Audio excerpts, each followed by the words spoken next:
BFM Business et Tech Co présente De quoi je me mêle, François Sorel.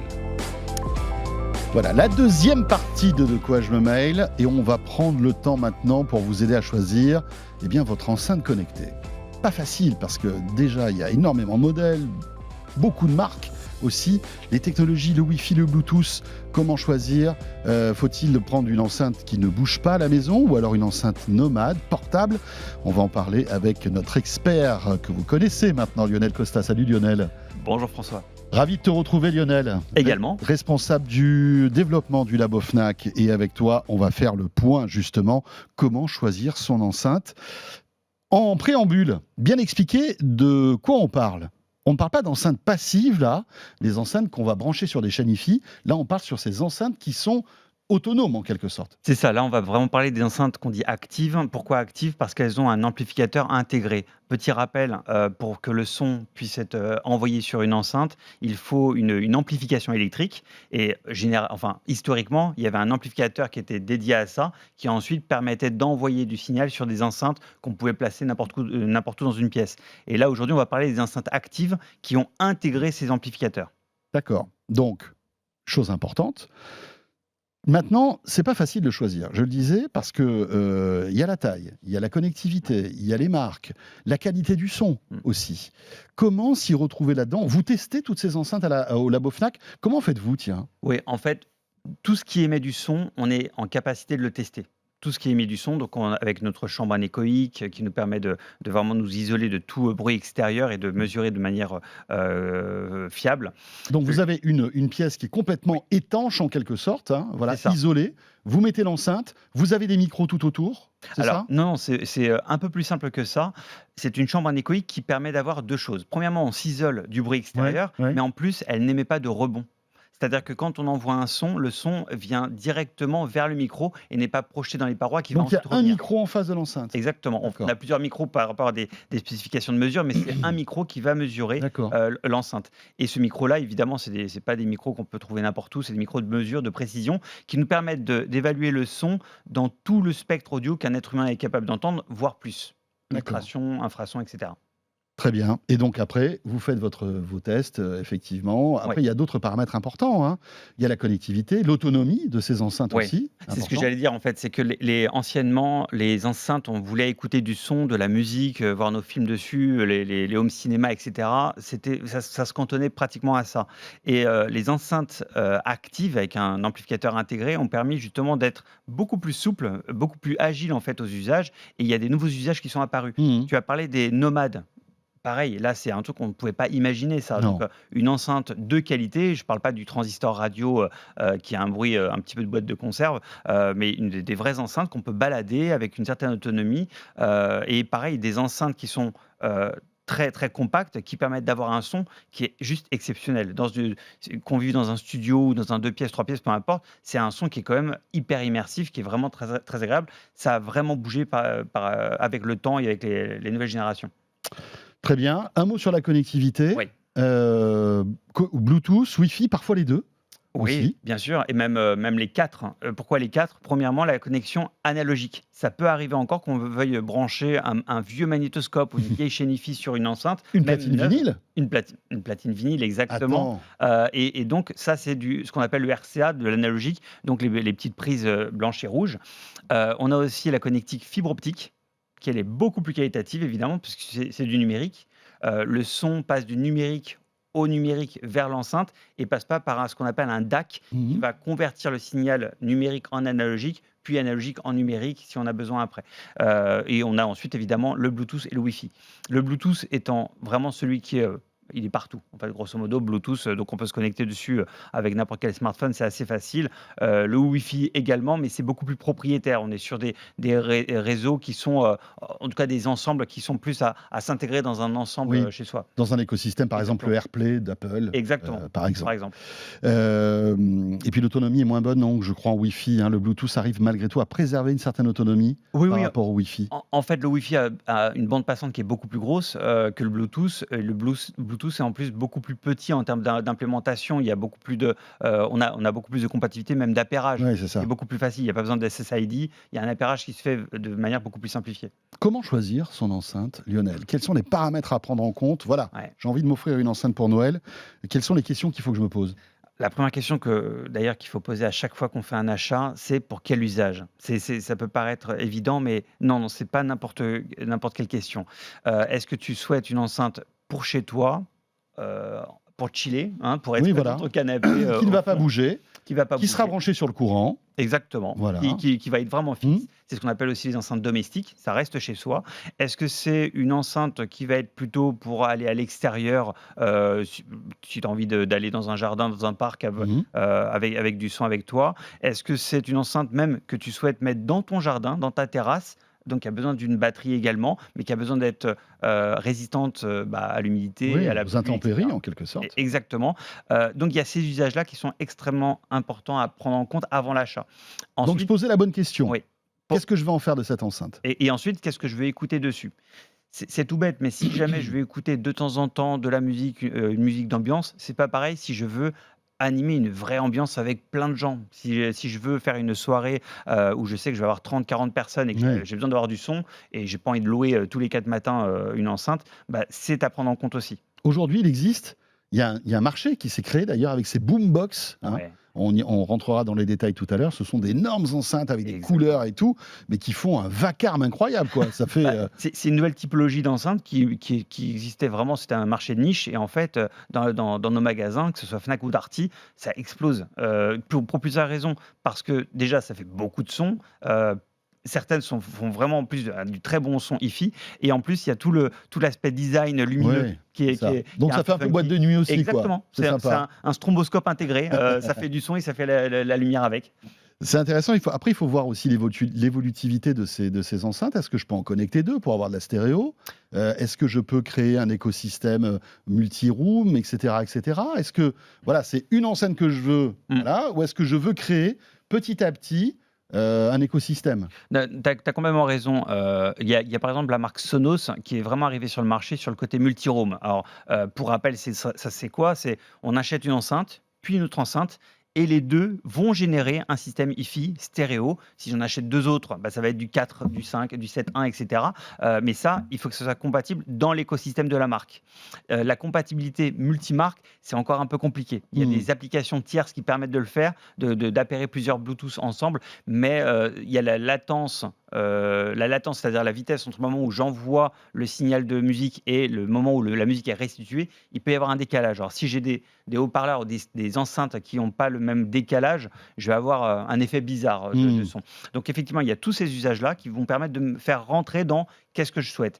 Et c'est pour ça qu'à la Fnac, en tout cas, on a 4 grandes catégories. On a, pour les enceintes actives, on a les enceintes domestiques sans batterie, Oui. les enceintes, mais qui sont connectées Bluetooth, Wi-Fi, et cetera. On a les enceintes qui ont une batterie, que l'on peut déplacer, mais qui sont, assez grosses, hein. Je pense même aux boombox, par exemple.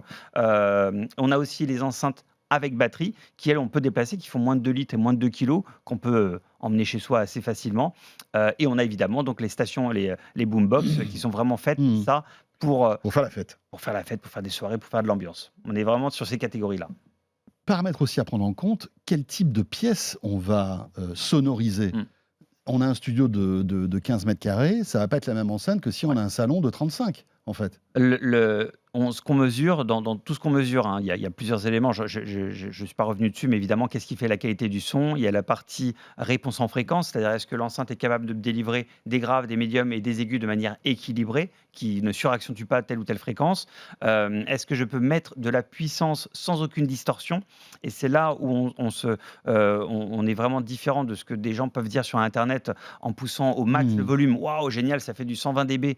Oui, mais 120 dB avec un son qui est Ouais, qui est horrible, complètement distordu, totalement distordu. saturé, Donc ça, on le mesure. Et ça, on le mesure et on dit à ouais, quel niveau ça c'est on top. arrive à atteindre le son, 108 décibels pour certaines des meilleures que nous avons, à un taux de distorsion donné. Et là, sur la taille de la pièce, il y a la taille et la forme. En fait, c'est tout bête, mais si tu es dans une pièce, de 20 mètres carrés en couloir, c'est pas la même chose que 20 mètres carrés en cercle complet.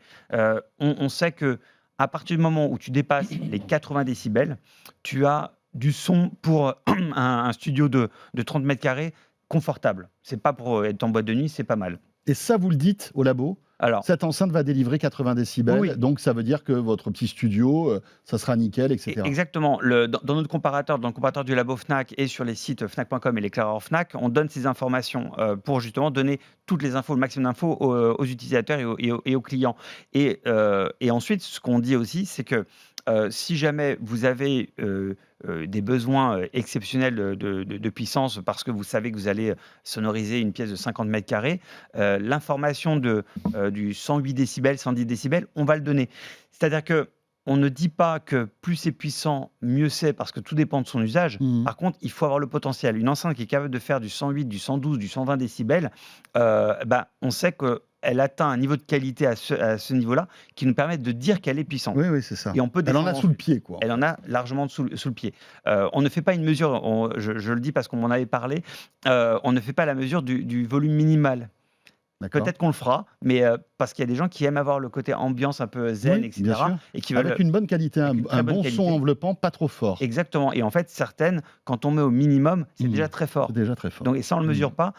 Mais voilà, on donne en tout cas un potentiel de puissance et d'harmonique qui fait que les gens, s'ils veulent choisir de la qualité, ils peuvent se référer à nos mesures sans aucune interprétation arbitraire de ça c'est mieux avec plus de boom boom, etc. etc. On vous prépare d'ailleurs sur le site de Tech & Co bfmtv/tech, bfmtv.com /tech, un comparatif d'enceintes avec vous d'ailleurs, et on aura l'occasion d'en reparler. Les top produits, Lionel, quelle est la sélection du Labo Fnac en cette fin d'année 2022 en matière d'enceintes? Alors, je parlais des catégories. Là, je vais parler de l'enceinte active Bluetooth classique domestique qui ne se déplace pas, qui reste chez Traditionnelle, soi. qui est grosse. Enfin, c'est un. Non, même pas. Elle Même pas. n'est pas si grosse que ça. Celle-là, elle fait. Le terme, c'est 20 litres. C'est pas, c'est entre 12 et 20 litres selon les références. C'est la marque De Vialet. Alors, on les Ouais. connaît bien, De Vialet. C'est pas une grosse surprise, mais la De Vialet Phantom 1, 103 dB et 108 dB, c'est le nom du modèle, sont vraiment très bons dans cette catégorie-là. Pour 2300, 3000 euros. Voilà, on est quand même dans du produit avec beaucoup de technologie, beaucoup de technicité, mais avec un certain budget. Là, c'est Bluetooth et Wi-Fi. Oui, exactement. Ouais, parce qu'à ce prix-là, Et, quand même. et alors, si on veut se faire plaisir, si on achète une seule enceinte, on n'a pas un son stéréo. Ben non. On a un son, c'est une seule Ce source. qui, moi, me rend fou dingue. Fou dingue. Non, mais Et vraiment. donc, il faut en acheter deux pour avoir cet effet stéréo. Et là, c'est exceptionnel. Mais c'est le budget qui va avec. C'est-à-dire que là, on est à 4000. On peut aller jusqu'à 6000, ouais. Ça fait un bel ensemble. Et là, on sonorise une grande pièce. En fait, on double, donc on passe sur la meilleure, on passe à 115 décibels. 115 décibels, vous avez une pièce de 100 mètres carrés, vous avez un bon son. Sans aucun problème. C'est sans aucun problème. Bon, voilà. Là, il faut casser la tirelire quand même. C'est ça. Voilà. Après, donc ça. dans les enceintes portables, donc qui sont pas forcément à mettre à se balader dans les transports en commun, etc. Ça reste assez volumineux. Ce qu'on appelle donc sur batterie uniquement. On a la Harman Kardon, la Go Plus Play, qui elle est à 250 €. C'est, pour donner un ordre d'idée, c'est 3,4 kg. Donc c'est vraiment, ça reste portable. C'est pas non plus un truc dur à transporter. Et pour avoir un ordre de comparaison, là où les De Vialet faisaient de 103 à 108 décibels, cette Harman Kardon, elle fait 97 décibels. Donc à 60 Hz, donc dans les basses.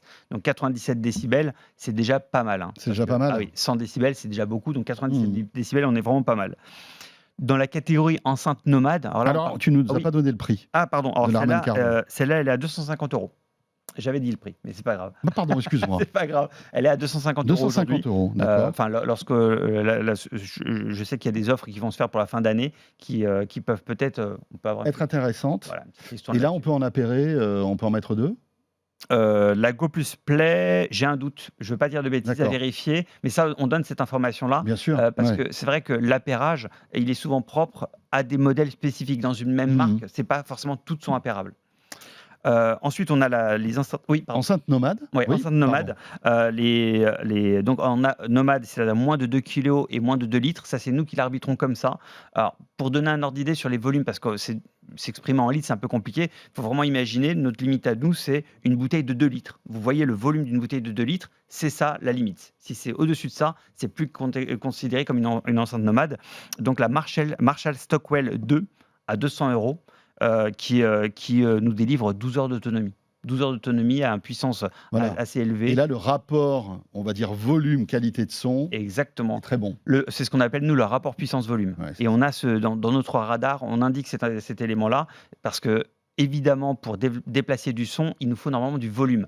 Une marque, un modèle qui arrive à délivrer un son puissant avec très peu de volume, c'est une vraie performance technique. Et puis on termine par, voilà, là si on veut tout casser à la maison et se mettre à dos les voisins. C'est ça, ou les parents si jamais C'est ça. on est étudiant. C'est donc la catégorie Boombox et High Power, la JBL Partybox 310. Pour vous donner un ordre d'idée, c'est 82 litres, donc 82 bouteilles d'un litre, hein, c'est assez volumineux. Là c'est costaud quand même. C'est 18 kilos. Là, on ne la met pas dans le sac à dos celle-là. Hein. Tu la portes et elle tombe dessus.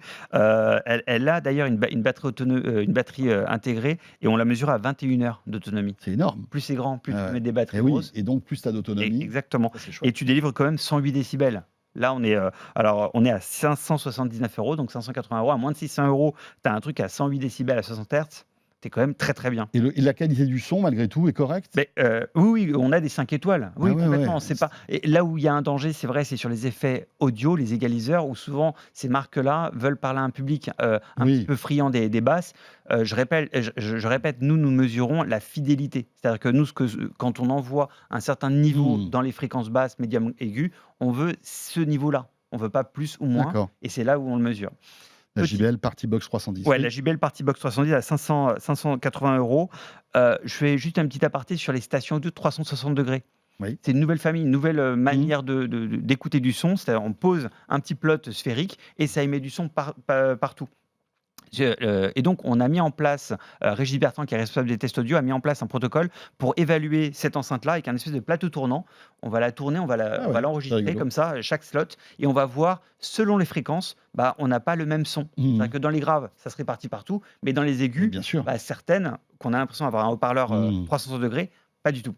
Voilà. Pour conclure, sachez que la Fnac est en train de tester un nouveau concept de bulle acoustique qui est très intéressant.